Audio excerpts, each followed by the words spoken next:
del cursillo Formas de Pensamiento. Así que habíamos anunciado, bueno, no habíamos anunciado, pero más o menos en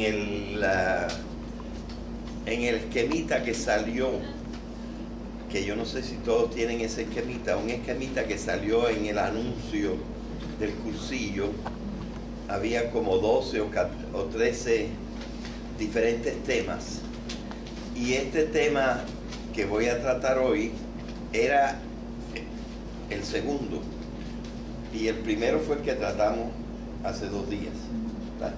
Así que ahora podemos tratar sobre el pensamiento y la realidad. Ustedes se acuerdan que cuando nosotros empezamos el otro cursillo se decía que el pensamiento es pensar en algo. Y yo enfaticé bastante la dualidad de la expresión. El pensamiento tiene que caer sobre algo. ¿Okay? Y entonces nosotros elaboramos un poco sobre eso y el paralelismo entre el pensamiento y la realidad. Y lo que vamos a hacer hoy es precisamente reflexionar sobre esa relación que hay entre el pensamiento y la realidad. Entonces, por eso la primera frase que hay ahí dice que el objetivo intelectual, un poco implícito quiere decir que no necesariamente es expreso, pero que está ahí siempre. El objetivo intelectual implícito del pensamiento es conocer la realidad. Eso es lo que busca el pensamiento. Ciertamente el pensamiento no busca exclusivamente conocer la realidad, porque uno puede pensar, voy a ir en un viaje en el verano, y eso pues no es propiamente directamente pensar en la realidad, pero evidentemente tú no puedes pensar a ir en un viaje en el verano, que es más bien un propósito, una decisión, si no sabes que estás en la tierra y tienes un conocimiento de la tierra y sabes cómo son los barcos o los aviones y cosas por el estilo. Así que uno puede tener otros objetivos al pensar, porque cuando yo digo voy a ir en un viaje en el verano, yo estoy pensando en muchas cosas de la realidad y está implícito, ¿verdad?, que yo conozco la geografía, conozco un poco, sé de Florencia, sé de Roma, sé de esto, de lo otro, y que a mí me gustaría ir allá y cosas por el estilo, y son cosas de la realidad que yo me propongo ver, pero implícitamente el pensamiento es para descubrir la realidad. Y no me voy a frenar de citar una frase famosa que me viene a la mente cuando digo esto. Es una frase de Carlos Marx. Carlos Marx una vez escribió algo así, no me lo sé con sus propias palabras, pero escribió algo así: la mayoría de los conocedores lo que quieren es conocer el mundo. Yo quiero cambiarlo. Y a mí esa frase me parece magnífica, ¿verdad? Él lo que quiere es cambiar el mundo, sobre todo en esa parte humana de la realidad, que nosotros vemos, por ejemplo, la gran cantidad de personas que hoy en día están sufriendo miseria y cómo la cosa no se está mejorando. Hasta en el país más rico del universo hay más de 40 millones debajo del nivel de pobreza. Eso hay que cambiarlo. La realidad hay que cambiarla. Y en realidad, esa es la finalidad del hombre en la tierra. Eso es lo que yo estaba explicando en una introducción que hice a mi curso anterior, y que aquí hay uno o dos muchachos que lo están cogiendo ese curso todavía.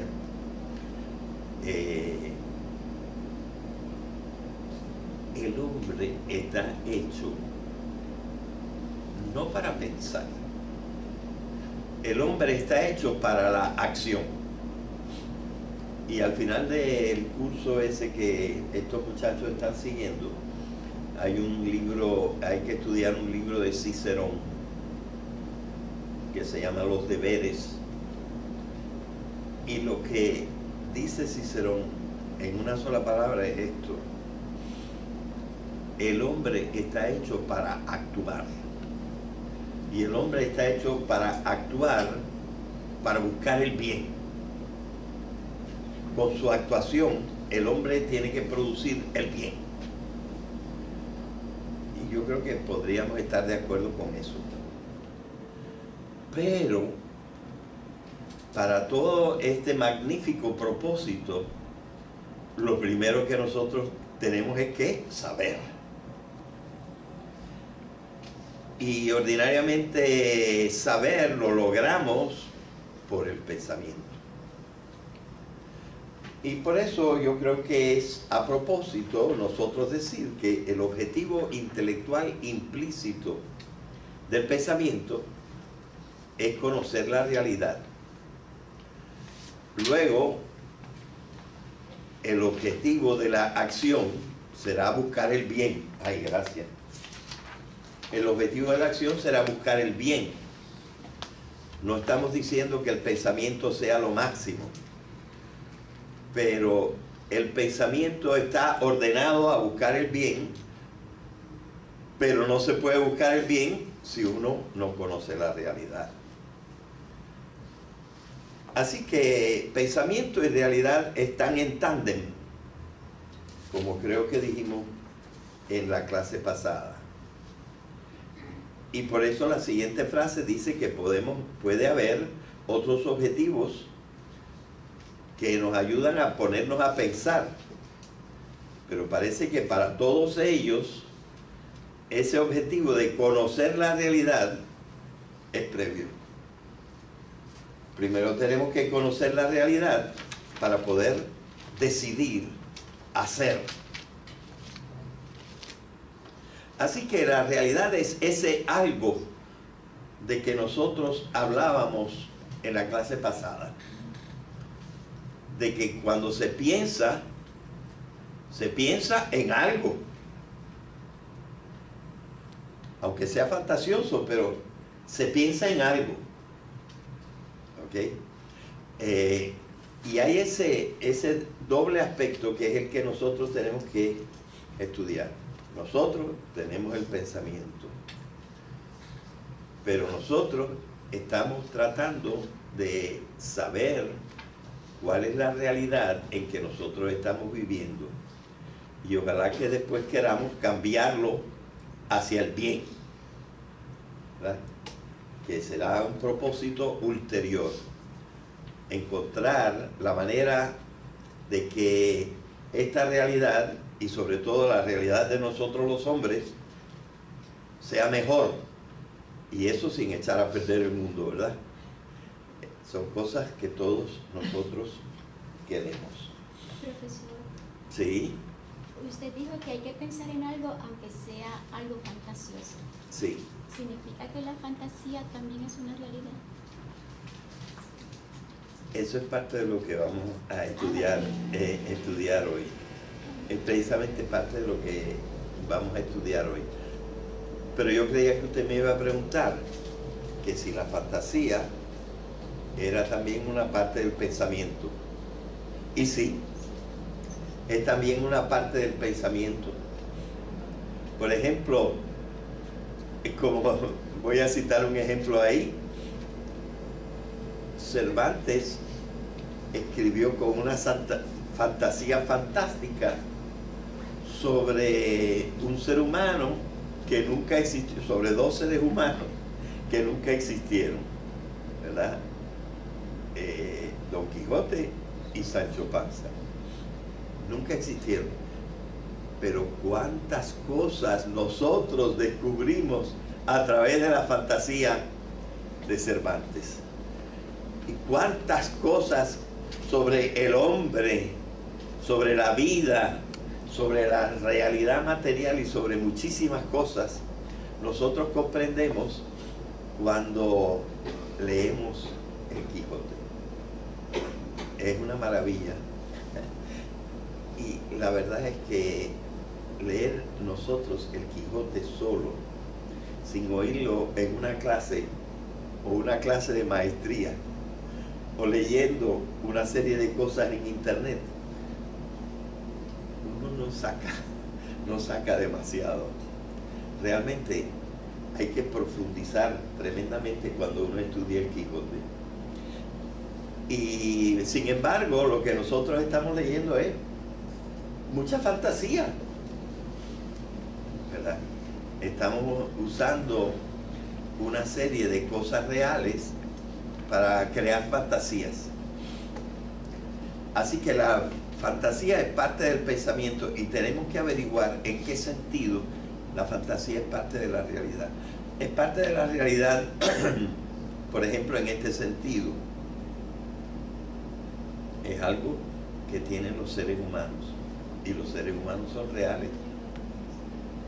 Así que la fantasía está en las mentes de las personas y por lo tanto algo tienen que ver con la realidad, pero lo vamos a estudiar con un poquito más de detalle. Ok, gracias por la pregunta. Ay, me encanta que me pregunten, porque así compartimos un poco, ¿verdad? Profesor, Sí. una pregunta que Sí. la compañera. Que Sí. ¿Dónde se trazaría la línea entre fantasía y realidad? Eso por cuando los niños comienzan a tener amigos imaginarios. A mí me costó mucho trabajo averiguarlo, pero yo creo que lo profundicé en los otros cursillos que di. Y hoy voy a tratar de explicarlo un poquito, dónde está esa línea. Ok, bien. Resulta que precisamente queriendo estudiar la realidad, hace unos años vi un libro que se llamaba Imagining Irreality. Y dije, caramba, qué interesante. Este señor va a estudiar la irrealidad, lo que no es realidad. Y claro, aquí ya vamos llegando un poquito a lo que tú estabas diciendo, porque lo que en inglés, pero también en español se llama fiction o cosas de ficción, son irrealidades, ¿verdad? Las consideramos irrealidades. Pueden ser en algo sacados de la realidad, ¿no? ¿Cómo? Puedes tener algún contenido de realidad. Claro, tienen que tener un contenido de realidad. Por eso, por ejemplo, a estos estudiantes que están aquí, Félix, Diego que está en otra clase, pero y Rafael, les he dicho que, por ejemplo, el que inventó el cuento de la Caperucita Roja nos puso muchas cosas de la realidad, porque según el cuentista que hizo el cuento de Caperucita Roja fue caminando por el bosque. ¿No hubiera sido más fantasioso decir que Caperucita Roja fue volando con su caperucita desde su casa a la casa de la abuela? No, le da mucha consistencia a la ficción estar apoyada en una serie de realidades que todos conocemos, ¿verdad? Pero le ponemos siempre una pizca o una buena cantidad de cosas fantasiosas. Miren Superman. Superman vuela, pero no está volando todo el tiempo. Hay otras veces que está compartiendo y cosas por el estilo, ¿verdad? Así que no podemos tener una fantasía tan fantástica que no haya ningún poquito de realidad. Así que la fantasía es nada más una parte que nosotros le ponemos a algunas formas de pensamiento. Y precisamente, probablemente una de las cosas que podemos hacer en esta clase es darle valor a la fantasía. Como ahora mismo estábamos diciendo que el Don Quijote es fabuloso para aprender cosas acerca del hombre, acerca de la civilización, acerca de la cultura occidental, acerca del dolor, acerca del amor, acerca del sexo, acerca de montones de cosas, y de la vida en el siglo XV o XVI, ¿verdad? Así que la fantasía, precisamente, en cierta manera, esta clase es una reivindicación de la fantasía, porque vamos a decir que no todo es estudiar con el microscopio, sino que hay una serie de cosas que nosotros tenemos que hacer y que enriquecen tremendamente nuestra vida, ¿verdad? Sin desmejorar para nada nuestra estima por la ciencia. Pero entonces ustedes ven que hay muchas cosas sobre las cuales se puede pensar y que nosotros no utilizamos, casi pudiéramos decir, ni las mismas partes de nuestro cerebro cuando estamos considerando unas que cuando estamos considerando otras. De manera que nosotros se justifica la clase de hoy. Se justifica que nosotros tratemos de ver cuál es la relación entre el pensamiento y la realidad. Y la pregunta suya, ¿verdad? ¿Y qué puesto juega la fantasía ahí? Es una de las preguntas que nos vamos a estar haciendo no solamente hoy, sino yo creo que en la mayor parte de las clases que vamos a tener, eso está subyacente ahí, esa idea. Cuando nosotros decimos realidad, realmente estamos pensando en toda la realidad. Entonces, más o menos, eso es lo que yo he tratado de ver aquí. Y lo primero que cito entonces es este señor que me gustó mucho, es un gran filósofo americano llamado Nicholas Rescher, que tiene más, yo creo que tiene más de 60 libros, pero el único que yo he examinado un poco, yo no soy un buen lector, yo leo unas páginas, las que me interesan de los libros, y luego los dejo ahí. Pero me he leído con interés varios capítulos de Nicholas Rescher cuando habla de la irrealidad. Y entonces dice Nicholas Rescher que la podemos perseguir, la irrealidad, solo hasta el punto hasta el cual han llevado los que la construyeron a partir de la realidad. Y es un poco la pregunta que usted estaba haciendo.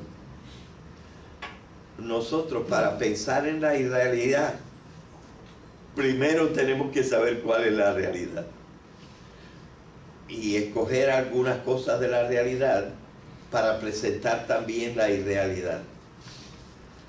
Por ejemplo, Rocinante nunca existió, pero un caballo como Rocinante puede existir, aunque sea flaco y maltratado. ¿Es realidad o fantasía? No quiero sonar feminista. Sí. Pero ¿es realidad o fantasía? O solamente podemos aplicarlo a algunas personas, es decir, que normalmente la mujer puede hacer varias cosas a la vez, mientras que el hombre solo una. Bueno, sí, hay gente que no puede mascar chicle y caminar a la misma vez, pero yo creo que sí que, bueno, la mujer muy a menudo se distingue por su fantasía, ¿verdad? Y eso está, por ejemplo, hasta en la concepción que tiene Virgilio del hombre y de la mujer. No habla precisamente de la fantasía, pero sí habla de unas cualidades que tiene la mujer que son diferentes de la del hombre. Pero a Virgilio le parecía que no le favorecieron a la pobre Dido, sino que por eso su vida terminó en suicidio. O sea que hay de todo, ¿verdad? Hay de un lado y del otro. Pero sí, la mujer se puede distinguir por la fantasía. Y hay hombres también que se distinguen mucho por su fantasía, ¿verdad? Hasta inventan mundos. Una cosa que yo casi no resisto de James Joyce es que nos obliga a pensar que el verde es una realidad diferente de lo que es el verde. Y él inventa su vocabulario y lo que quieren decir las palabras, porque tiene una fantasía tal que uno se tiene que rascar la cabeza a ver qué encuentra, qué quieren decir para él las palabras. Y a mí me molesta eso. Yo digo, ¿qué importancia se da a James Joyce? Que no puede hablar de una cosa que yo pueda leer sin rascarme la cabeza. Pero otros lo estimarán muchísimo, ¿verdad?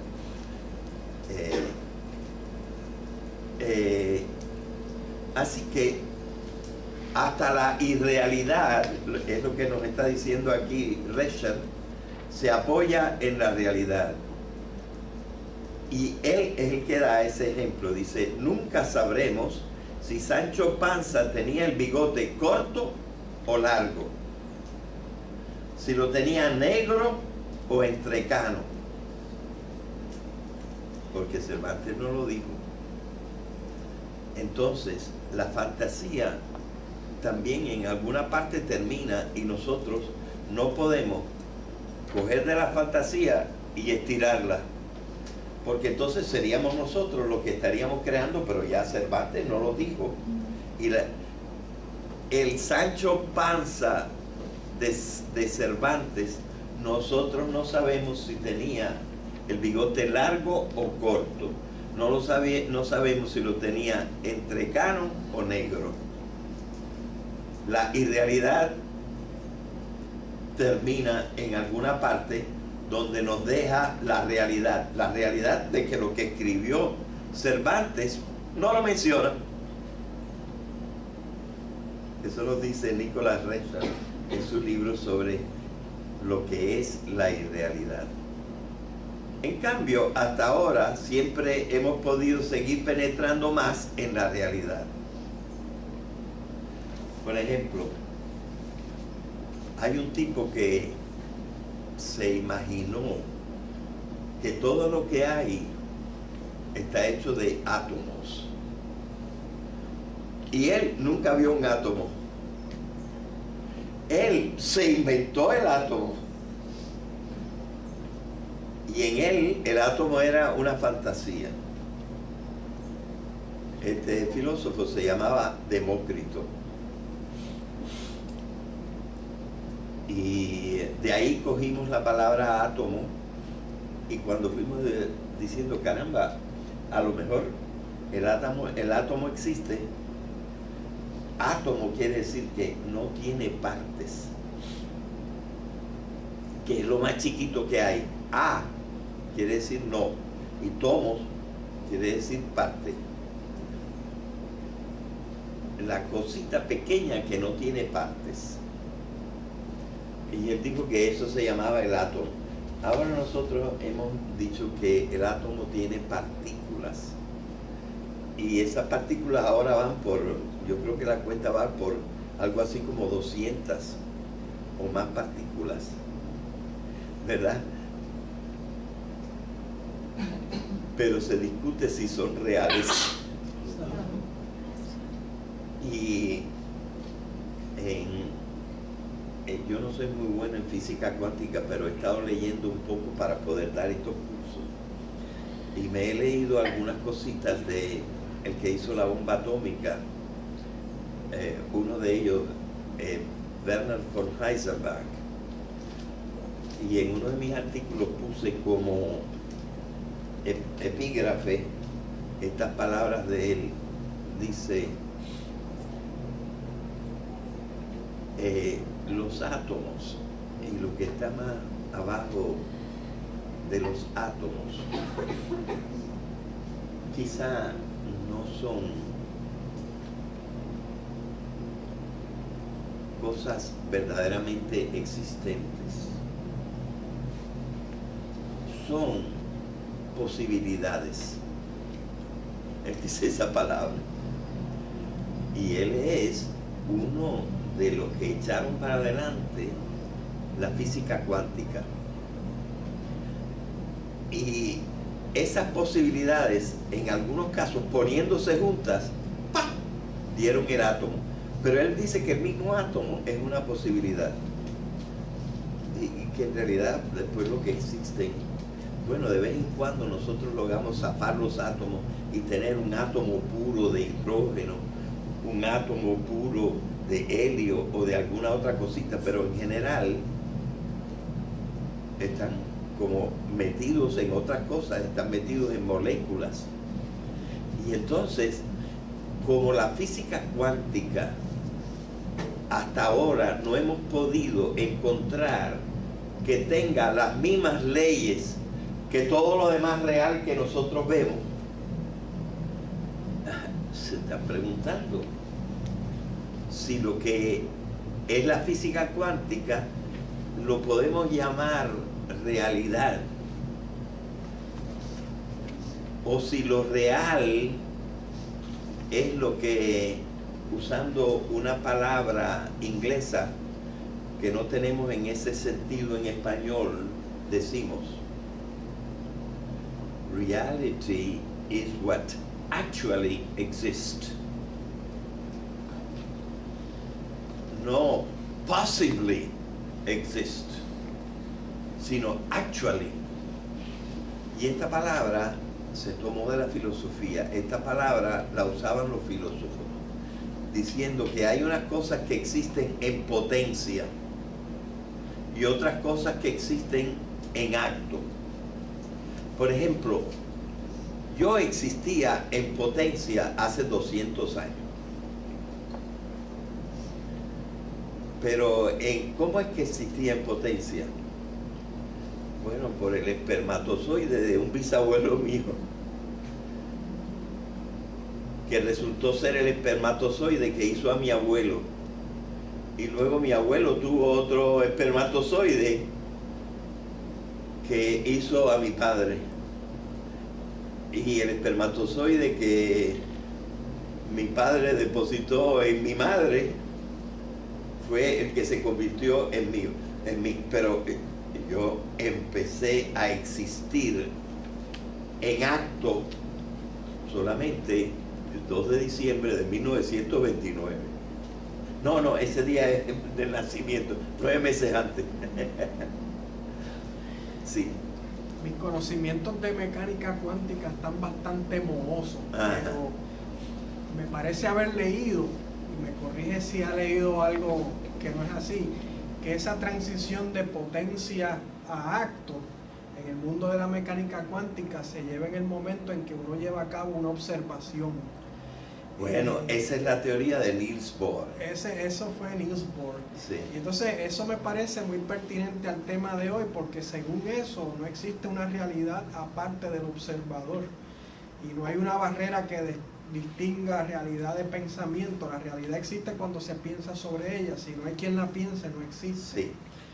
Sí. Y hay un libro que yo cito aquí, de un señor llamado Brian Greene, que ha escrito 3 libros fantásticos, que dice: a mí me parece que esa idea de Niels Bohr es incontrovertible, y aunque no la entendamos, es así. Sobre lo que mencionó de cuántica, lo que yo había leído ya más reciente, que lo que veo más bien como una contradicción cuando se le aplica a lo real, a lo que nosotros percibimos, Sí. es que en mecánica cuántica pueden existir múltiples realidades a la vez, que un objeto puede estar aquí, puede estar acá, a la misma vez puede estar horizontal y puede estar vertical, que fue un problema que encontró Einstein cuando quería formular una teoría unificadora, que no quería incluir lo cuántico, lo pequeño, porque iba en contra, era más bien al azar, y él decía, pues las deidades no juegan a los dados, no voy a incluirlo. Sí, pero tú dijiste una palabra: puede estar aquí o puede estar allá. Y ahí estás hablando de posibilidades. Y nosotros no podemos fijar cuál es la posibilidad real. O sea, con entanglement, que cuando unen los dos átomos, Sí. por decirlo así, lo ven en las dos posiciones a la vez. No es que lo vean los dos en las posiciones a la vez. Si yo recuerdo, si mal no recuerdo el entanglement es que dos átomos, por ejemplo, que están aparte, aunque estén aparte a millones de años luz, o que estén aparte a 10 metros de distancia, aunque no estén comunicados, uno afecta al otro. Y lo que sucede con uno, sucede con el otro. Ese es el entanglement, ¿verdad? Y el entanglement parece que existe, pero todavía no lo hemos estudiado completamente bien. Y los entanglements que se han hecho experimentalmente son a poca distancia. Bueno, pero todavía no me quisiera ir completamente por aquí. Pero yo quisiera ponerle una objeción a Niels Bohr. Una de las cosas que dijimos en la clase pasada fue esto. ¿Quién fue el primero que pensó? Y yo creo que alguno de ustedes me podría dar una respuesta.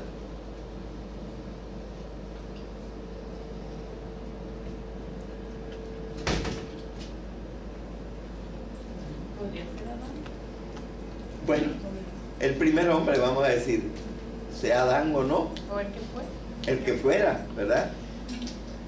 El que fuera, ese sería el primero que pensó y que observó.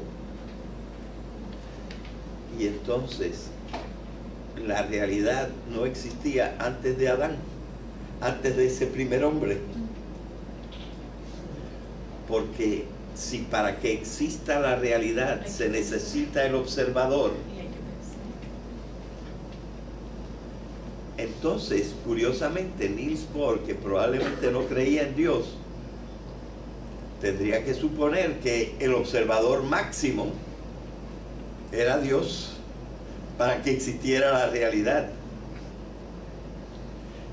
Y entonces ya la frase se vuelve un poco insulsa, porque la realidad está ahí, porque el observador de todas maneras existe, pero es trascendente, ¿verdad?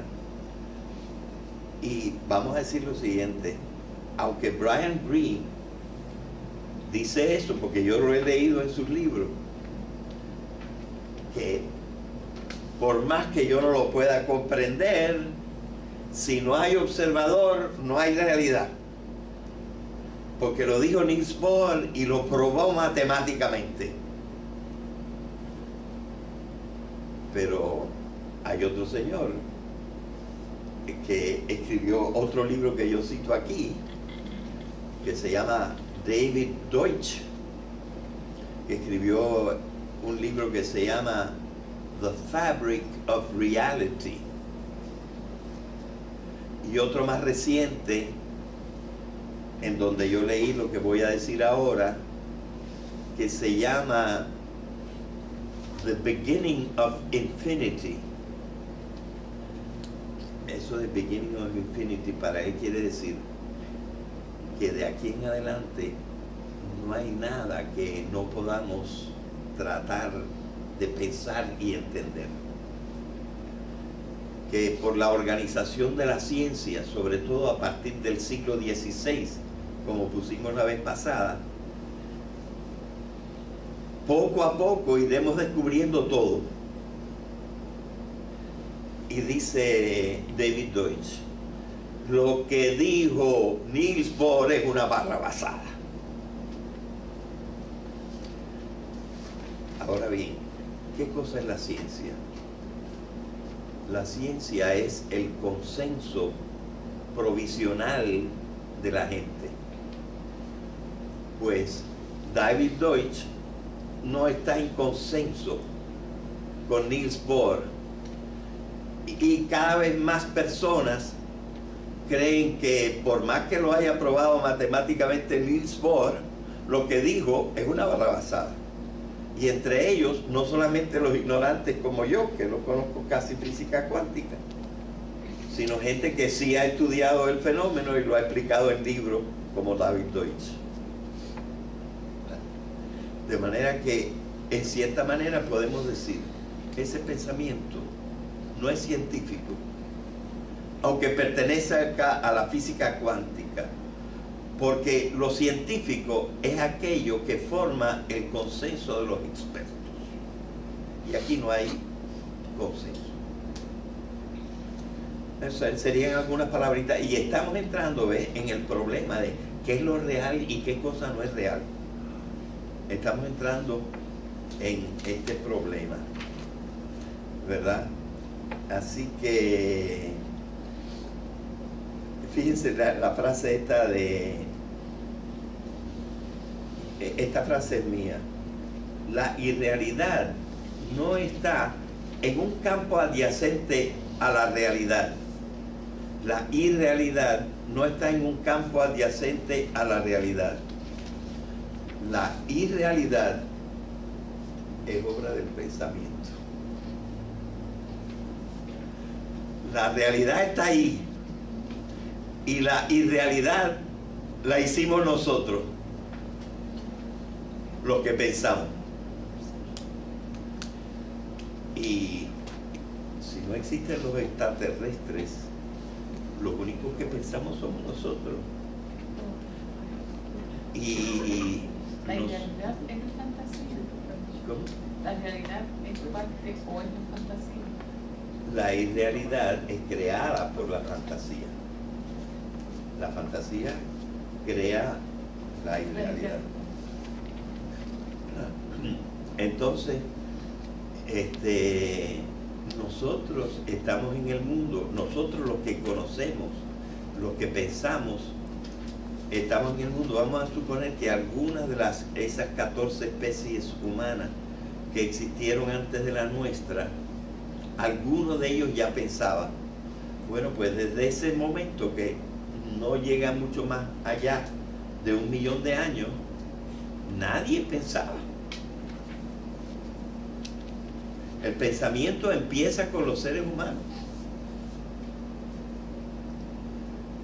Y sin embargo, ahora nosotros decimos y hemos aprendido y creemos y lo hemos calculado matemáticamente que hace 13.000 millones y pico de años que hay realidad. Así que Niels Bohr, yo creo que en alguna forma tiene que estar equivocado, ¿verdad? Aunque todavía mucha gente dice y cree que Niels Bohr le ganó a Einstein. Y Einstein no se convenció nunca completamente de lo que decía Niels Bohr. ¿Tú quieres decir algo? No, que me parece interesante cómo teorías que se nos hace tan difíciles de entender y asimilar, aún así sirven como el sustrato teórico para crear tantas tecnologías que funcionan, la tecnología nuclear, bomba atómica, etcétera, etcétera. Eso es un tema que a mí personalmente siempre me ha fascinado. Claro, como claro. Un modelo matemático que no corresponde en nada con nuestra experiencia sensible, aún así sirve para producir tecnología. Exacto, sí. Porque entonces lo que tenemos que decir es que aunque cierta visión de Niels Bohr no está expresada en una forma correcta, muchas otras partes, ¿verdad? Y el mismo Werner von Heisenberg colaboró muchísimo en eso. No podemos decir que la física cuántica sea falsa, pero entonces tenemos que pensar eso de posibilidad y existencia en acto. Eso no es nuevo. Esas palabras, potencia y acto, son palabras centrales en la idea de Aristóteles sobre la realidad. Dice que las cosas pueden pasar de la potencia al acto. O sea que Werner von Heisenberg estaba usando un poco estas dos cosas. Bueno, vamos a un poquito a dejar ahí, volver un poquito a nuestro... Por eso yo digo que esta palabra es de Rescher. Dice, el mundo de la ficción, de la fantasía, de la irrealidad, tiene límites informativos, donde se paró la fantasía de una persona que escribió sobre eso.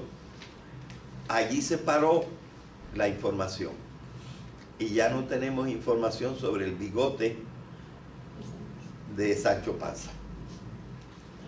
Tiene límites informativos en una forma que la realidad no tiene límites informativos, porque nosotros debajo del átomo hemos encontrado partículas y recientemente encontramos el bosón ¿de quién es el bosón? De Higgs. Higgs. De Higgs. Higgs. El bosón de Higgs, ¿verdad?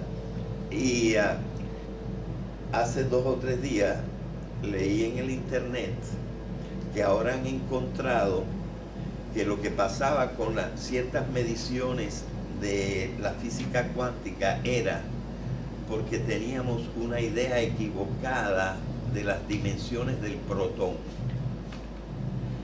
y que el protón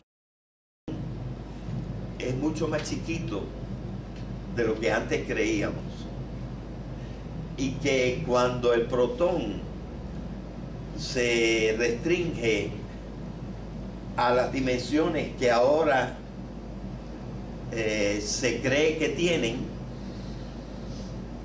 probablemente se van a alterar muchas de las diferencias que veíamos entre lo que dice la física cuántica y lo que dice la física clásica. Es decir, porque ahí teníamos al parecer una idea equivocada que incluyó, y sobre el bosón de Higgs, que es el que en realidad nos permite pasar del concepto de materia al concepto de masa, porque el bosón de Higgs es el que determina la gravedad, ¿verdad? Entonces, nosotros vemos que lo que pasa es que todavía hay muchos elementos que nosotros no conocemos hasta el fondo, pero como dice David Deutsch, o David Deutsch, digo David porque él en realidad nació en Israel y allí pronunciarían probablemente David, pero ahora que está en Inglaterra, pues David Deutsch. Como él dice, de aquí para adelante no creemos que no podamos seguir descubriendo las cosas. Tenemos la infinitud delante de nosotros para descubrir y pensar en cosas, pero poco a poco, ¿verdad? Poco a poco iremos descubriendo más cosas. Lo que pasa es que, propaganda lo que decía con respecto a Egipto, es que lo que se iba a encontrar era la partícula de Dios. Bueno, él parece que lo dijo, pero naturalmente, y esto es muy importante, él lo dijo en un sentido metafórico, porque ¿cómo tú vas a comprender el cosmos sin la gravedad? Lo que hace que el cosmos se sostenga es la gravedad. Aunque haya también esa expansión permanente del cosmos, eso está integrado con la idea de la gravedad. Entonces él metafóricamente, no porque él creía esto es lo que hizo Dios para, no, sino pensando metafóricamente, dijo, esta es la partícula de Dios, porque nos hace comprender cómo todo cae en su lugar con la gravedad, ¿verdad? Y esa es una de las cosas que yo quiero explicar. ¿Qué quiere decir la partícula de Dios? La partícula de Dios está dicho en el mismo lenguaje que cuando Werner von Heisenberg dijo las partículas cuánticas son posibilidades, o uno está usando un lenguaje, el lenguaje científico, y otro está usando otro lenguaje, el lenguaje metafórico.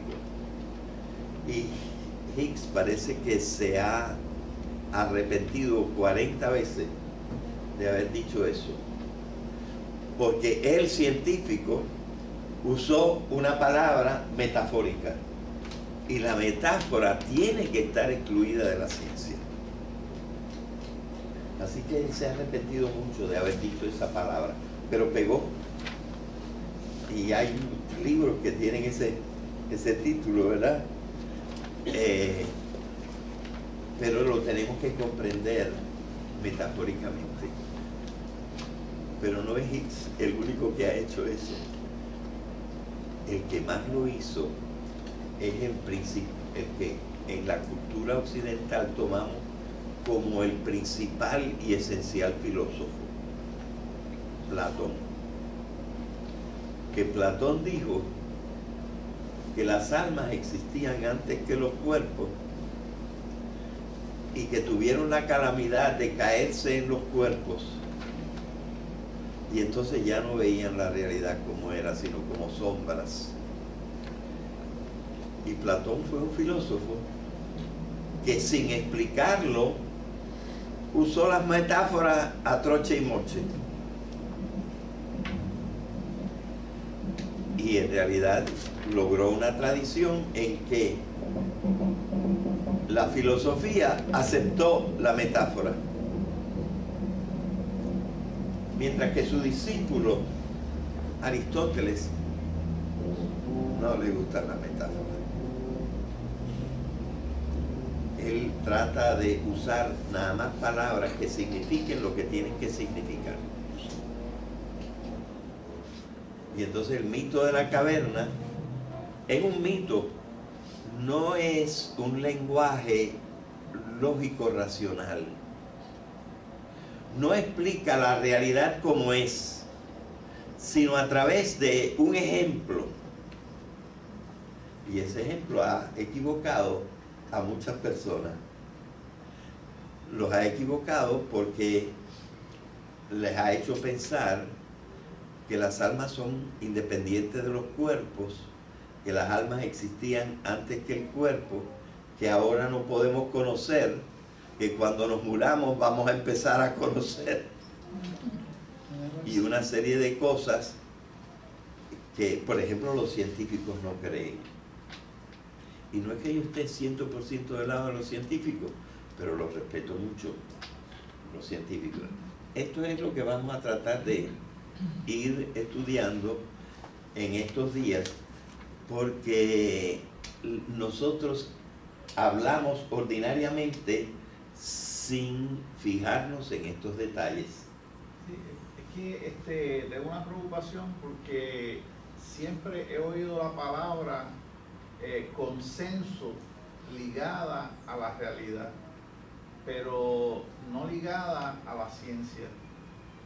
Y entonces me parece que la ciencia es como un quehacer que depende de la falta de consenso para llegar al consenso. Y entonces, sí, por ejemplo, un tema en donde aparentemente no hay consenso, por X o por Y, por razones que ya entendemos, digamos la evolución darwiniana. Pues ahí no hay consenso por razones que entendemos, pero sí, no por eso deja de ser científico. Sí, pero yo diría que actualmente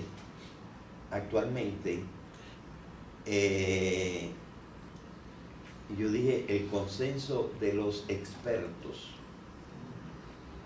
es decir, de los que realmente saben a fondo de las cosas. Evidentemente, lo más abundante que hay es la disensión, que la gente piense lo contrario unos de otros.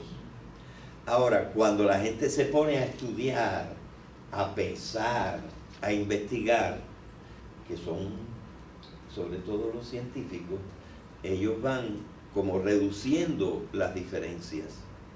Y entonces, naturalmente, lo que pasa es que ciertas ideas, como la de la evolución que usted trae, van pasando de fantasías a teorías, a hipótesis, de hipótesis a teorías y de teorías a verdades científicas.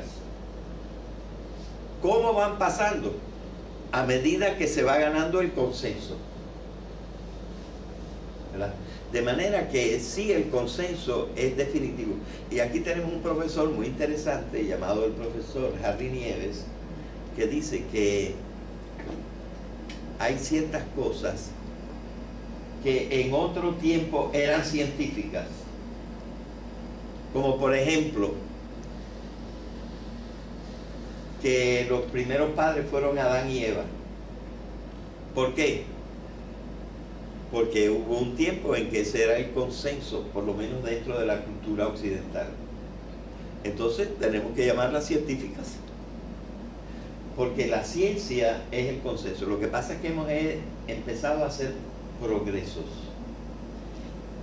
Y lo curioso, una idea que yo no tenía antes, pero lo curioso del segundo libro que estuve mencionando de David Deutsch es que él dice que ese consenso cada vez más estrecho sobre montones de cosas de la realidad solo se produjo a partir del siglo XVI.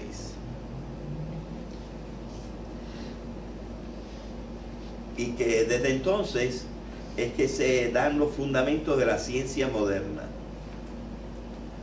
Y está Galileo en el siglo XVI, estaba Kepler un poquito antes, y luego en el siglo XVI o XVII ya también la circulación de la sangre, el corriente suizo, ¿cómo se llamaba?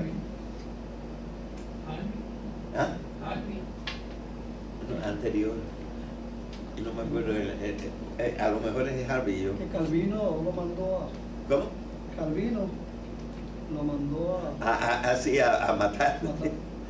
Sí. Pero ese no fue el español. Ese no fue el español. Calvino, Miguel Servet. Miguel Servet descubrió la circulación pulmonar. Harvey descubrió la circulación en general. A Miguel Servet lo quemaron. Bueno. Con una prensa de pavo en la lengua para que no hablara.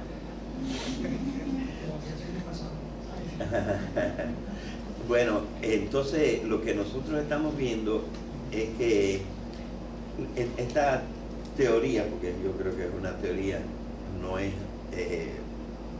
una cosa que se puede afirmar en la forma que lo afirma David Deutsch, que lo de antes del siglo XVI no sirve y lo después del siglo XVI allí se formó la ciencia, pero hay algo. Y en el primer cursillo que nosotros dimos,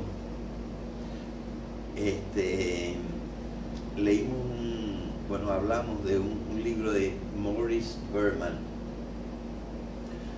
Él tiene varios libros, yo me he comprado un par y he leído algunas cosas de cada uno. Hay un libro que se llama The Reenchantment of the World, que es como una esperanza o un deseo que nosotros tenemos para el futuro, que el mundo vuelva a estar encantado con la fantasía, con la poesía, que tienen grandes verdades. Y dice que lo que tumbó el encanto del mundo fue la ciencia. ¿Por qué? Porque la ciencia nos dijo, no anden con bobería, las cosas son así. Pero todavía existe el arte.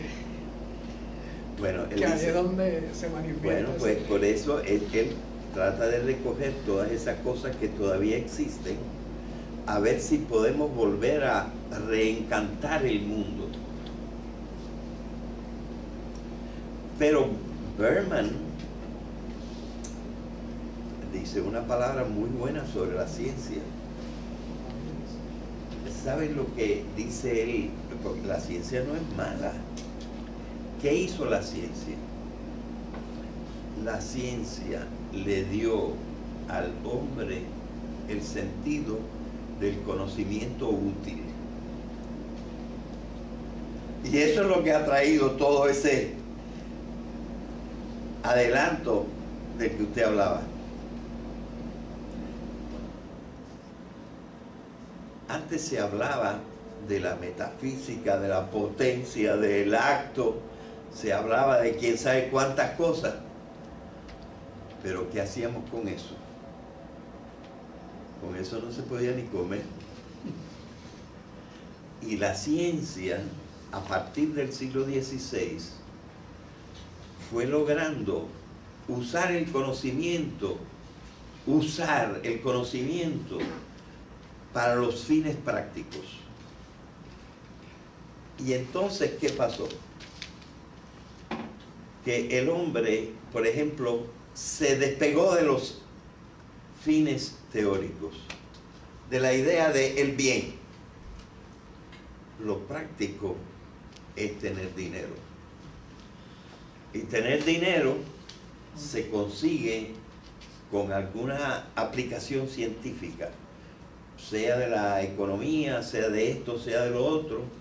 Las diferentes ciencias nos han metido en el mundo de la utilidad. Y ahora vivimos en el mundo de la utilidad y nos olvidamos de la ética. alguna cosa para decir que somos decentes, y entonces nos metemos un poco. Y otros señores que se llamaron los filósofos de pensamiento crítico, Adorno, Horkheimer, Jürgen Habermas, Herbert Marcuse y otros, entonces hablaban de la razón instrumental, la razón con la cual nosotros pensamos. ¿Para qué sirve ahora? La razón es como un martillo. El martillo sirve para clavar. Y nosotros usamos la razón como un instrumento, no para descubrir el sentido que tiene el mundo. Esos son los antiguos, que piensan en el sentido que tiene el mundo. Ahora lo que nosotros necesitamos es cómo se produce tela barata, por ejemplo. Cómo se producen las otras cosas y qué trae dinero. Es decir, lo que dice Boris Berman es que el espíritu moderno, a partir del siglo XVI también, el espíritu moderno ha cambiado de ruta y lo que ha buscado es la utilidad.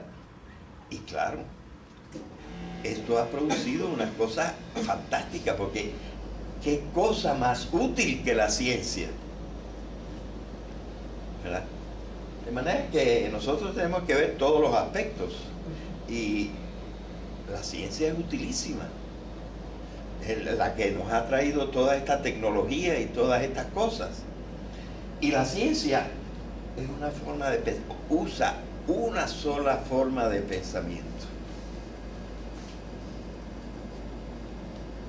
y rechaza las otras formas de pensamiento. La dice, bueno, eso es para las diversiones y cosas, los que quieran hablar de la Caperucita Roja, pero la ciencia tiene que estar con la realidad,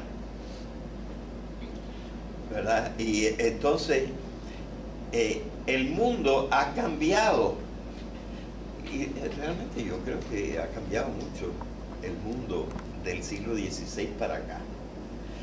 Pero Berman dice que no todo está perdido, que hay una manera de reencantar el mundo.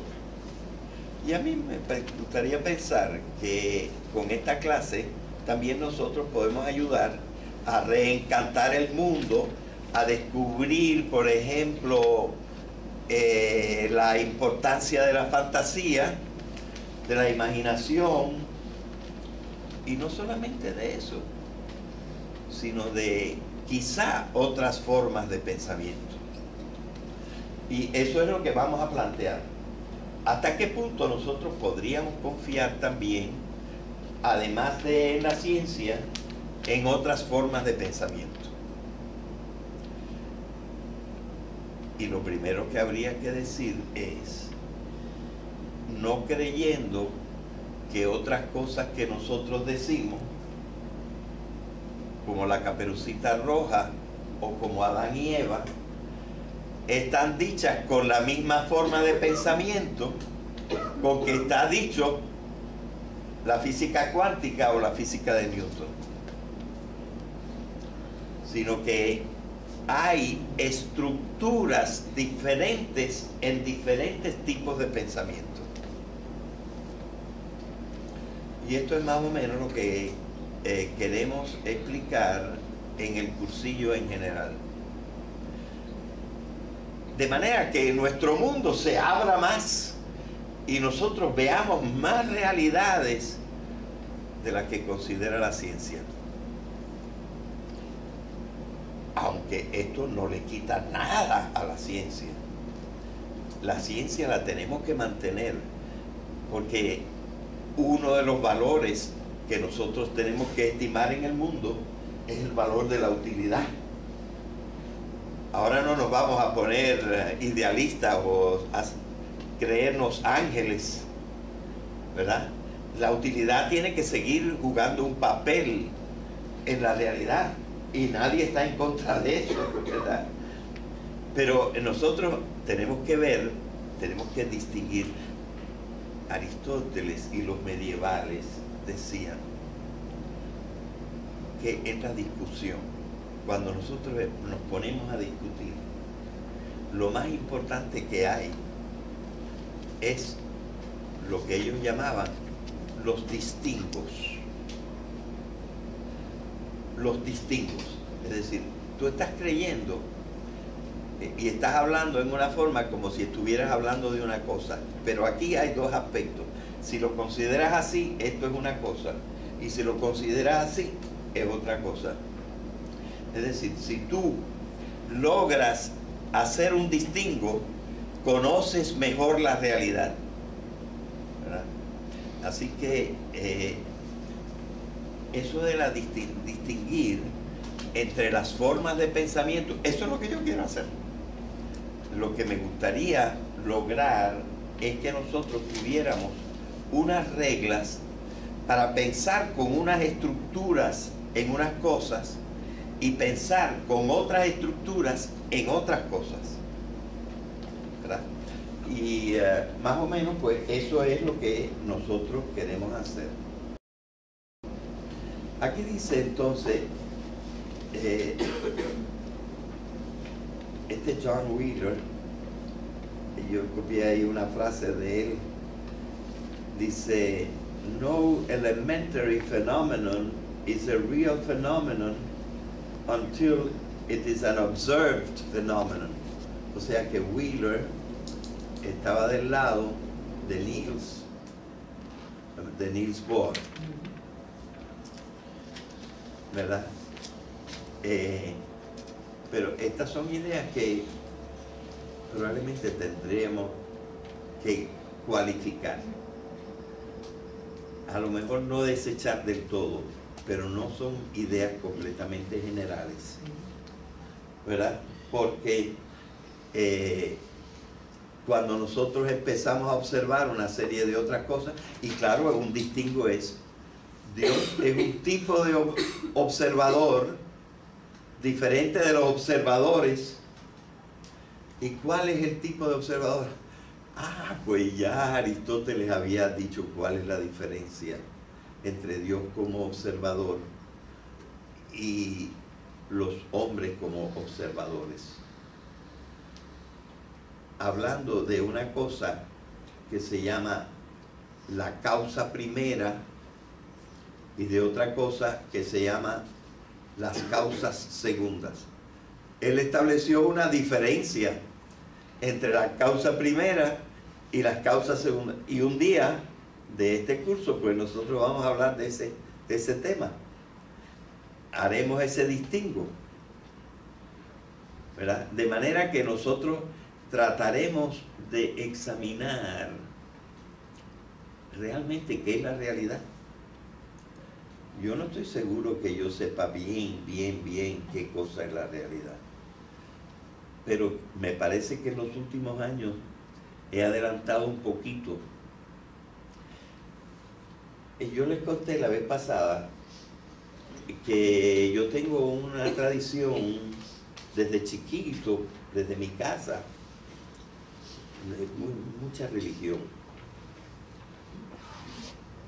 Sin embargo, como yo empecé a enseñar en una universidad, la primera vez que yo empecé a enseñar en una universidad era el año 1957. ¿Cuántos años hace? 43 más 14. 57. Exactamente 57 años hace que yo empecé a enseñar en las universidades. Y pues, mientras tanto, pues parece que algo he aprendido, ¿verdad? Y he estado tratando de... Y sin embargo, en las universidades, ¿saben lo que me ha pasado? Sobre todo las universidades modernas. Ahora, miren, realmente la universidad moderna, como que, incluso siendo muy tolerante y todo, la universidad moderna no le interesa a Dios ni las cosas de una realidad trascendente. Y yo estoy viviendo eso hace 57 años. Pues entonces, hace 5 años, yo hice un papel que lo he removido y quitado cosas y vuelto a poner, pero yo me tuve que hacer la pregunta: ¿es Dios un ser real? ¿O es algo que nosotros hemos inventado? Esto lo digo ahora no para hablar a favor de Dios, sino para entender el concepto de realidad. ¿Es aplicable el concepto de realidad a Dios? Bueno, ese artículo nunca lo he terminado. Y le he cambiado las cosas. Pero yo mismo, con toda mi tradición religiosa, empapado en religión desde chiquito, cuando veo cómo piensan mis compañeros y lo que dicen los libros de ciencia y cosas por el estilo, me tengo que preguntar. Y por eso la idea de realidad se ha convertido para mí en una idea básica para comprender. Porque cosas que para mí han sido importantísimas o que pudieran ser importantes si son de verdad en el mundo, como la idea de Dios, pues hace falta saber si es real o no,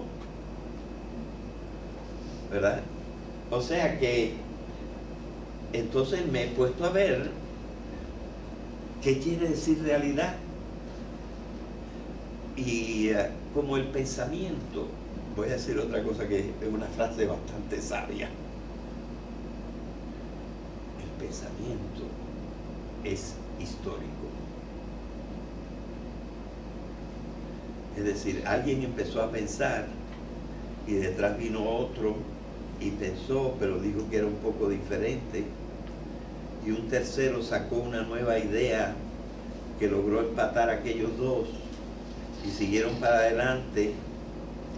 Y sea que fuera como lo dice Hegel, que el pensamiento, como todas las cosas, se mueve como un péndulo en que estamos tesis, se llega hasta la antítesis y luego vuelve a la síntesis, pero sigue para allá otra vez. La síntesis se convierte en la nueva tesis y entonces tenemos que pasar para acá. Sea que se progrese así o que se progrese de alguna manera un poquito más complicada que eso, el pensamiento es histórico. Y entonces pues nosotros tenemos que saber cómo se fue formando la idea de la realidad. Y un descubrimiento que yo hice solamente hace 3 o 4 años es que la palabra realidad y los pensamientos, las ideas, los conceptos se apoyan en las palabras, y cuando tú cambias la palabra algo pasa que ya no entiendes bien, y a veces de un idioma al otro y cosas por el estilo. Resulta que entonces no entiendes bien. Y cuando me enteré que la palabra realidad, por ejemplo, no existía en el tiempo de Cristo. La palabra realidad es una palabra que se creó en el bajo latín, ni siquiera en el latín clásico, probablemente cerca del siglo IV. Allí se empezó a hablar de realitas. Y entonces, pues, evidentemente, sin embargo, muchos pensadores pensaron en cosas parecidas a la realidad desde mucho antes. Y yo me he puesto a buscar con qué palabras pensaban en eso. Ok. Alguna gente dice que, aunque los primeros filósofos griegos fueron unos alrededor de la ciudad de Mileto, y que se llaman los Milesios, que todos escribieron, según lo que dice ahora la historia, unos libros que se llamaban sobre la naturaleza, pero dicho en griego es periphyseos, y physeos es física. Pero ¿sabes lo que averigüé? Que en indoeuropeo y en sánscrito, fü es lo mismo que fue,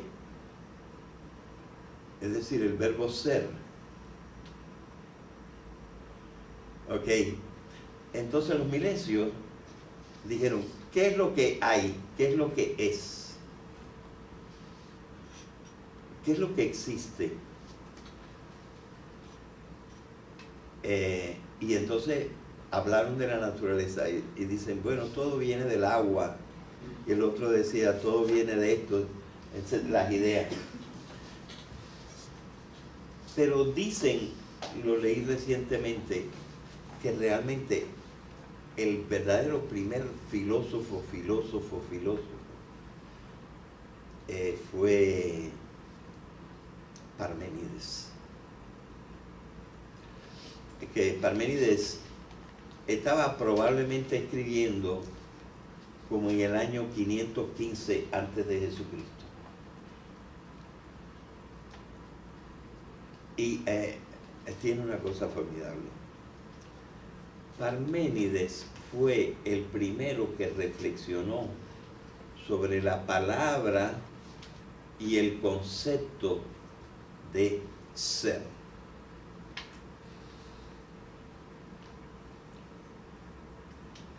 Entonces yo estoy considerando la palabra, este esfuerzo de Parménides de hablar del ser, como la manera primera de hablar de la realidad. Y él dijo esto: el ser es, y no hay nada más. La nada no es nada.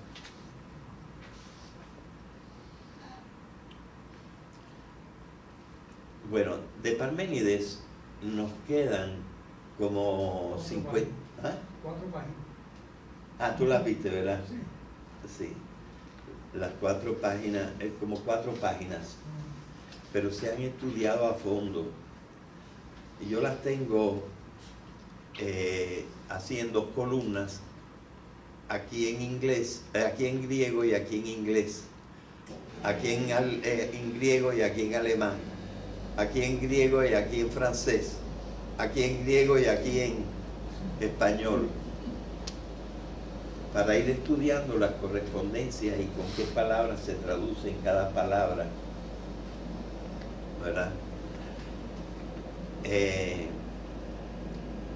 Entonces yo creo que el primer esfuerzo para entender propiamente lo que es ser, hay un problema tremendo ahí. Y esto enreda cuando uno lee a Parménides, porque uno no sabe si él está diciendo ser como nombre o está diciendo ser como verbo. Y parece que él evita usar ser como nombre. Y ser para él es un verbo, es un acto. Y yo creo que en Parménides no se ve la diferencia entre ser y existir.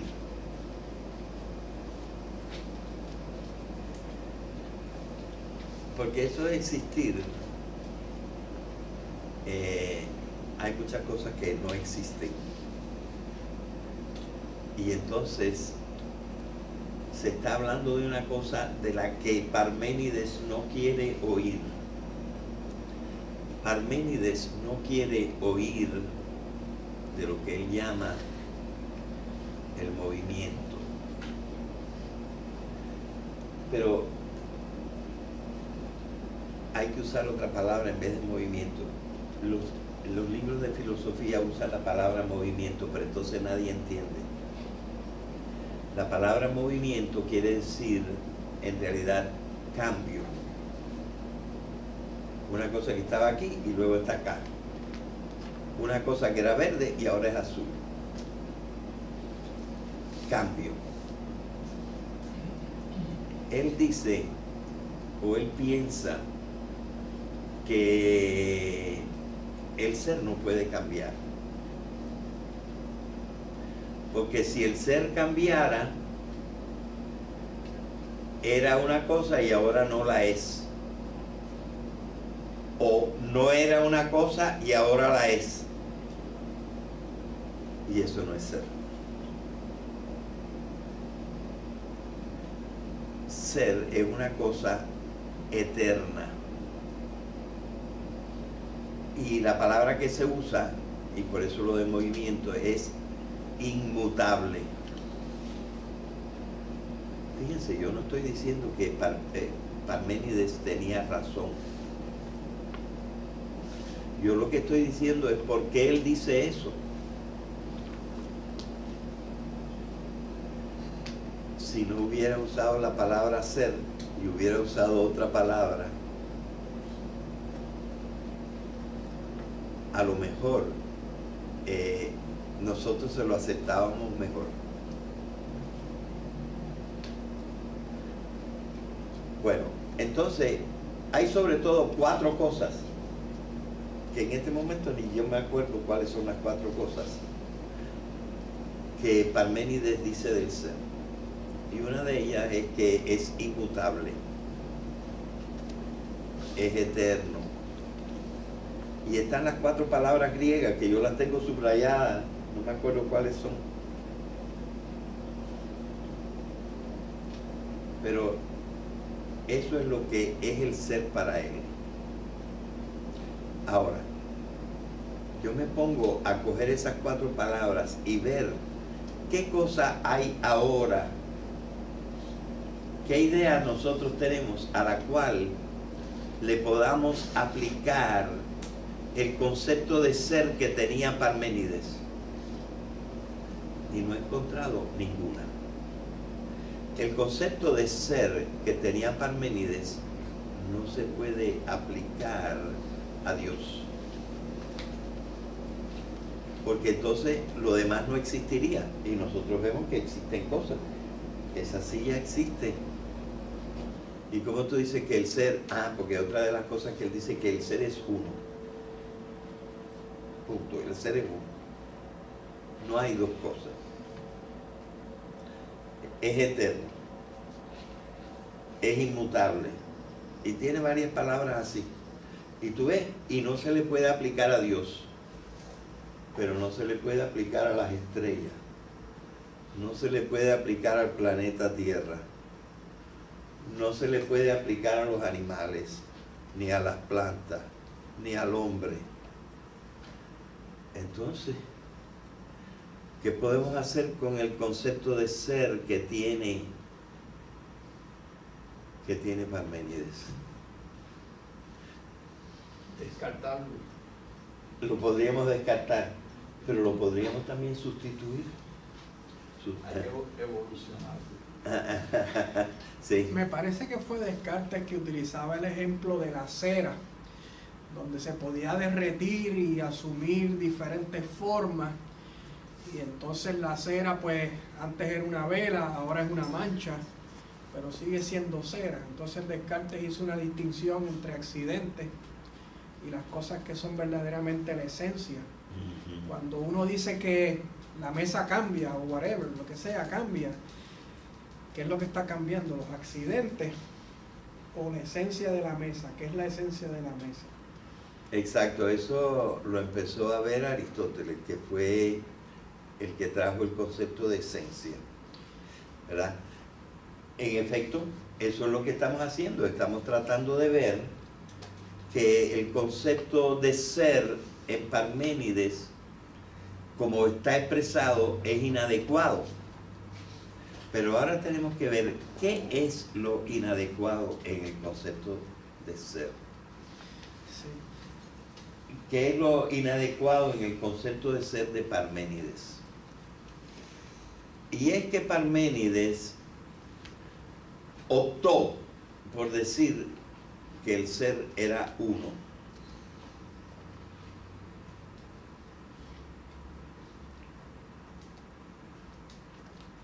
Pero nunca vio que el ser también era múltiple.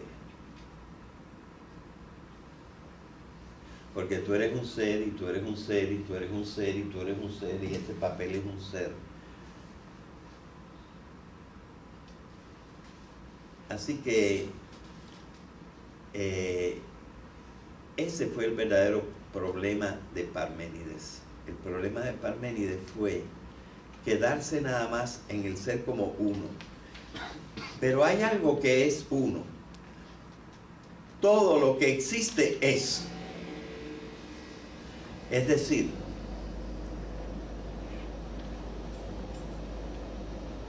la esencia de todo, de todas las cosas que existen, es ser.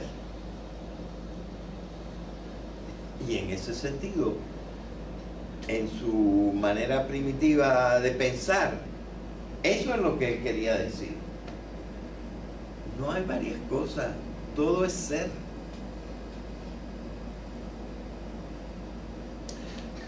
Y fíjense que en la ciencia moderna, yo creo que ya, cuando yo presenté esto la primera vez aquí hace como 3 o 4 años, en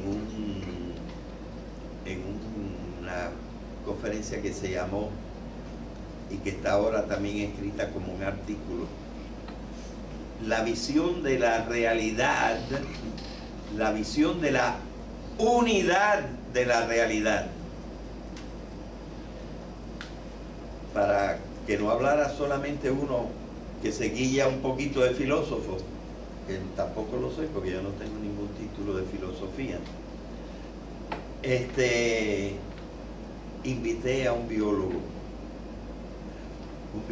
que está aquí, que estudia a los extremófilos, es decir, los seres que son vivos pero en una forma extrema, es decir, que casi no son vivos, y cosas más pequeñas o cosas que las bacterias y cosas. Y él dijo una palabra que me hizo el día: everything is connected. En el mundo todo está conectado. No hay nada que esté suelto. Todo tiene relaciones unas cosas con otras. Los seres vivos y los seres no vivos. Y de ahí yo también saqué la frase: todo es o átomos en células. Eso es todo lo que existe. Y tiene diferentes combinaciones, etcétera, pero lo que tienen de común todas las cosas que existen es que son. O sea, Parménides no estaba 100% equivocado. Parménides vio una parte muy importante. Y la parte importante es que a lo que existe lo podemos considerar como una unidad. Lo que él no pudo es bregar demasiado bien con lo que él llamaba las apariencias. Esos son los accidentes. Él los llamaba doxa, que es la misma palabra que dogma, y que quiere decir opiniones. Son cosas que se piensan, pero que no son.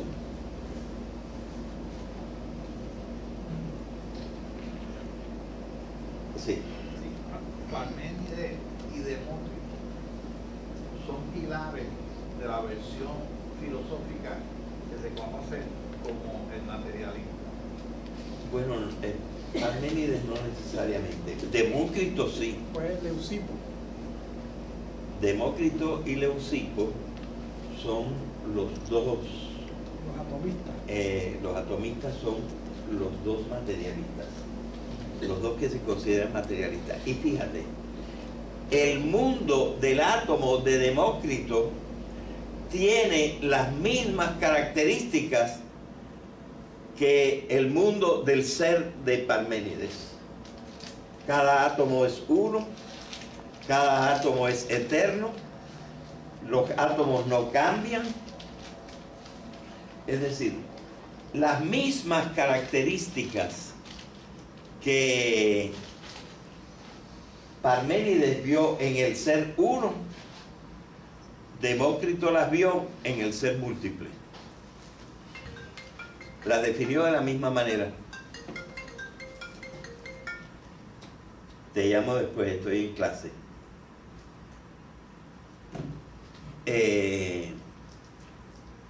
Así que nosotros vemos que no estaba tan equivocado Parménides. Lo que le pasaba a Parménides es que no tenía la palabra correcta. Si él, en vez de haber usado la palabra ser, yo les agradezco que haya usado la palabra ser, porque le dio a la palabra ser la categoría de la palabra principal de todo. Así que yo le agradezco que él haya hablado del ser. Pero ahora yo pienso que todo el mundo lo hubiera comprendido y lo hubiera aceptado si él hubiera dicho: la realidad es una. Y estaría de acuerdo hasta con el último científico. Hoy nadie piensa, ni siquiera como Descartes, que la realidad son dos cosas, sino que la realidad es una. Pero no existía la palabra realidad. Vamos por paso, el pensamiento es histórico, y él descubrió una parte estupenda. Él descubrió, él no lo dijo así, que no se podía pensar en nada que no lo pensáramos como ser, aunque no lo fuera.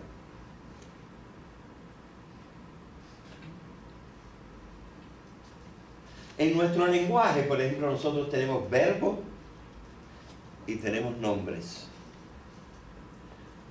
Cada nombre que nosotros digamos lo pensamos como un ser, sobre todo de las cosas concretas. ¿Ya es la hora? Te tienes que ir. Sí, faltan 15 minutos. Ajá. Me tengo que ir. Sí. Entonces, nosotros tenemos que ver que descubrió una cosa fantástica, la idea de ser, que luego se va a ir especificando y se va a ir entendiendo mejor, explicando mejor, pero él la puso. Y otro filósofo que vivió al mismo tiempo y que mucha gente opone a Parménides como si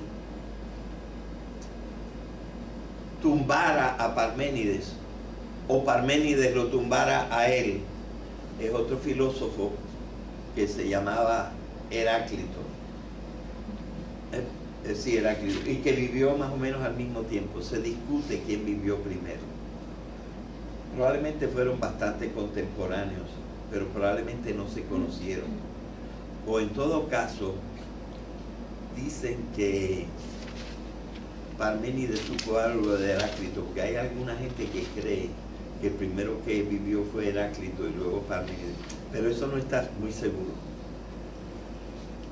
Y yo no tengo una idea finalmente establecida de cuál de los dos vino primero. Y Heráclito decía esto: todo fluye, todo cambia. No nos bañamos dos veces en el mismo río, porque ya la segunda vez que nos quisiéramos bañar no es el mismo río, ni nosotros somos los mismos. Bueno, entonces estaba viendo otros aspectos, el aspecto del cambio y otros aspectos de la realidad. Fíjense ustedes que entonces nos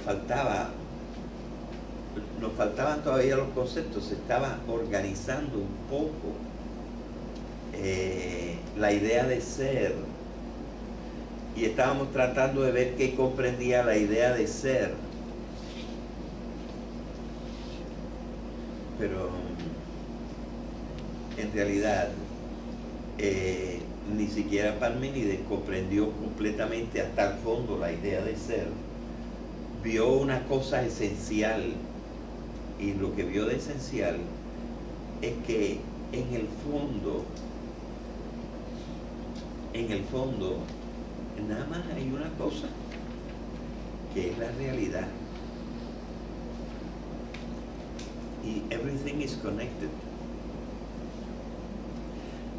Y precisamente entre los estudiosos de la física cuántica me encontré uno que me explotó la cabeza, que se llama, me parece que era alemán, David Bohm. Y David Bohm dijo: lo que nos pasa a nosotros los occidentales es que insistimos demasiado en el análisis. El análisis es desbaratar la realidad y nunca la volvemos a recomponer. Falta en Occidente la síntesis. Se descuida la síntesis, es decir, volver a poner todas las cosas juntas. Syn quiere decir con, y thesis quiere decir poner las cosas juntas, síntesis. Y nosotros no estamos demasiado habituados a lo que primero descubrió Parménides, que ver que la realidad es una,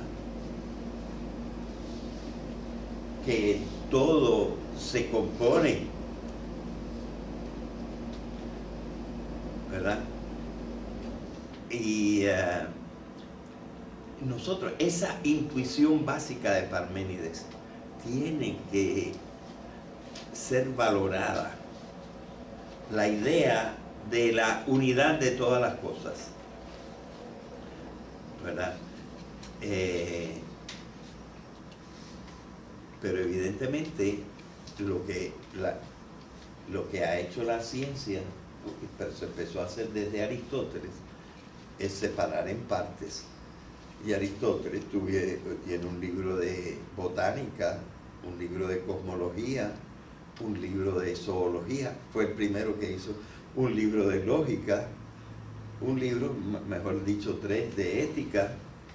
Es decir, luego los saberes se fueron distinguiendo porque todos tienen sus lados específicos, todos tienen unas cosas en las que hay que insistir y ver de una manera, y luego las cosas hay que verlas de otra, ¿verdad? En otras consideraciones.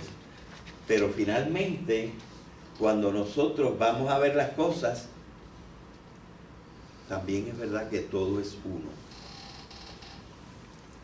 Y les quiero, ya es casi el final, déjenme contarles esta historia que descubrí hace muy poquito y que le conté a todos los estudiantes que están estudiando pedagogía, no a todos los estudiantes, a todos los graduandos de pedagogía de las 9 escuelas de pedagogía que existen en la Universidad de Puerto Rico.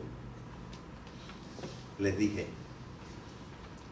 busquen los modelos de pensamiento que les enseñan en la escuela de pedagogía, en educación. Bueno, el primero de hace unos 30 años es Bloom, y luego Sternberg. Tenemos un puertorriqueño que merece la pena nombrarse, que es el doctor Villarini. Tenemos ahora a Norman Webb, y hay otros que por el lado han hablado.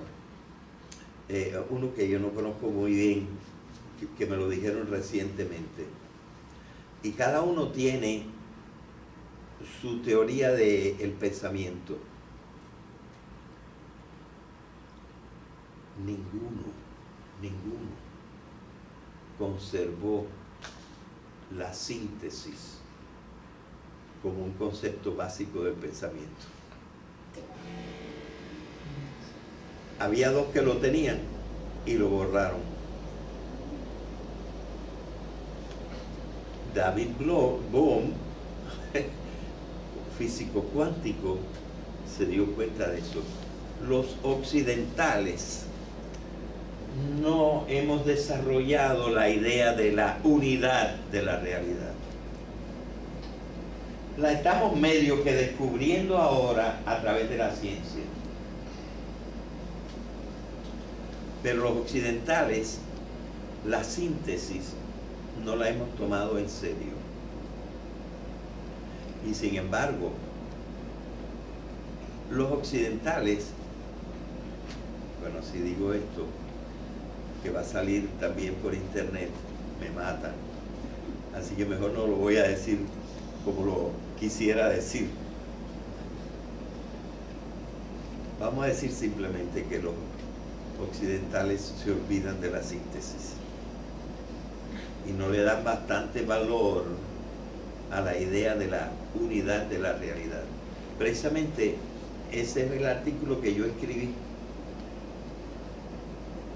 Miré unos cuantos científicos, unos cuantos filósofos de 3 épocas, unos cuantos religiosos de varias religiones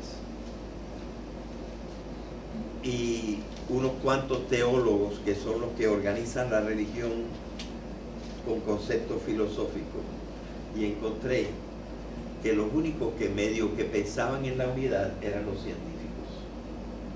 Los demás nos hablan de cuerpo y alma, de aquí y de allá, de arriba y de abajo, de espíritu y materia, y no logran la unidad, o no saben cómo empata, no saben cómo todo eso se hace uno. Y somos supuestamente los más filosóficos de la cultura más filosófica que hay, la cultura occidental, la que tiene a Platón, a Aristóteles, que tiene a Santo Tomás, que tiene a Descartes, que tiene a Kant, que tiene a Hegel, que tiene a Heidegger, y no piensa en la unidad. Aunque Heidegger tiene un libro sobre, por eso es el olvido del ser, Seinsvergessenheit, el olvido de la idea del ser como característica de la cultura occidental. Y yo creo que si nosotros vamos sustituyendo, y es una de las cosas que yo pretendo hacer un poquito en esta clase, ver en qué forma nosotros ponemos de acuerdo la idea de realidad que como concepto surgió nada más en el siglo IV después de Cristo, se empata con el concepto de ser y nosotros podemos dar una nueva idea del ser, una nueva idea integrada del ser, incluyendo las cosas que dice la ciencia, porque no podemos contradecir a la ciencia sin ponernos en mucho riesgo, ¿verdad? La ciencia ya ha logrado el concepto el consenso de los expertos y no podemos estar bromeando con eso. Pero si nosotros miramos bien, nosotros nos vamos a dar cuenta que el pensamiento más actual y más moderno está volviéndole a dar la unidad a la realidad. Y que la única oportunidad que tiene, por ejemplo, la religión es volver a dar la unidad del mundo y decir eso de más allá, eso no suena científico, suena metafórico. Allá, ¿dónde está el más allá? Fuera de donde está todo el resto del cosmos. Pero no es que sea falso, es que es una metáfora.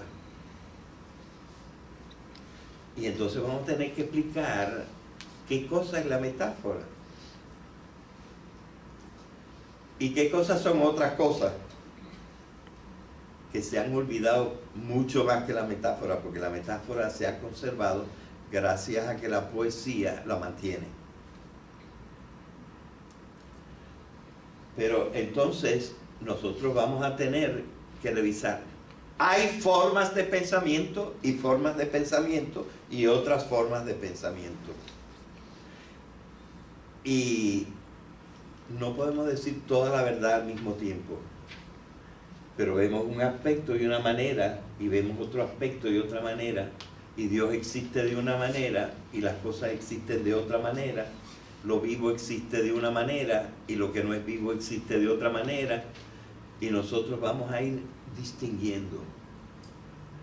Estamos usando nuestro pensamiento como debe ser usado y como aprendieron a usarlo hasta los medievales, distinguiendo, viendo cómo son las cosas y cómo la unidad no está opuesta a la multiplicidad. Y la multiplicidad no está opuesta a la unidad. Podemos dejarlo ahí.